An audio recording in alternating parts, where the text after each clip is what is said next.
Dominican Republic में 1.5 ton से ज्यादा कोकीन को जब्त किया गया है। दरअसल national directorate of narcotics control ने खुफिया जानकारी मिलने के बाद इस अभियान की शुरुआत की। ड्रग तस्करों के खिलाफ ऑपरेशन में navy, air force, army, state intelligence agencies और अमेरिकी ड्रग एनफोर्समेंट एडमिनिस्ट्रेशन भी शामिल था। डोमिनिकन अधिकारियों ने समुद्र में स्पीड बोट का पीछा करने के बाद 1.6 टन कोकीन जब्त की। तलाशी के दौरान अधिकारियों को 32 फुट लंबी नाव के अंदर फ्यूल कंटेनरों के साथ संदिग्ध ड्रग्स के 57 बंडल मिले, लेकिन तस्कर पकड़े जाने से पहले ही फरार हो गए। तस्करों ने घिरने के बाद सिक्योरिटी फोर्सेस पर फायरिंग की और नाव छोड़कर जरागुआ नेशनल पार्क में भाग गए। हालांकि पूरे ऑपरेशन में कोई घायल नहीं हुआ। और अब खबर दिल्ली के सफदरजंग मकबरा में तबला सम्राट पंडित चतुरलाल की शताब्दी संध्या भव्य अंदाज में सजाई गई, जहां पर भजन, बैंड, शास्त्रीय धुनों के संगम ने दर्शकों का मन मोह लिया।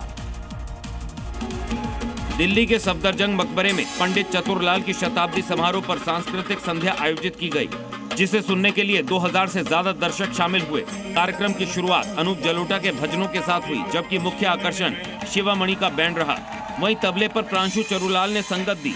समारोह में दलेर मेहंदी, सोनल मानसिंह समेत कई अंतर्राष्ट्रीय मेहमान भी मौजूद रहे। 1965 में निधन के बावजूद पंडित चतुरलाल की विरासत आज भी भारतीय शास्त्रीय संगीत को दिशा दे रही है।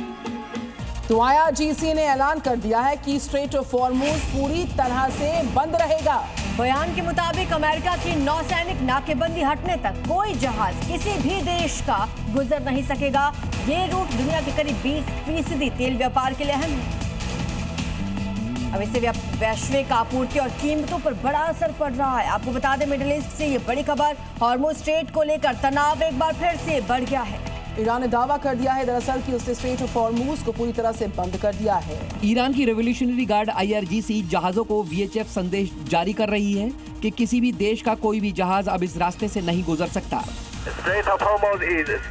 IRGC का कहना है कि ये फैसला तब तक लागू रहेगा जब तक अमेरिकी नौसैनिक नाकेबंदी हटाई नहीं जाती। साथ ही ईरान ने यह भी कहा कि अब इस जल मार्ग से गुजरने के लिए उसकी मंजूरी लेनी होगी। ईरान ने डोनाल्ड ट्रंप के बयानों को भी खारिज करते हुए कहा कि उनकी बातों की कोई भी विश्वसनीयता नहीं है।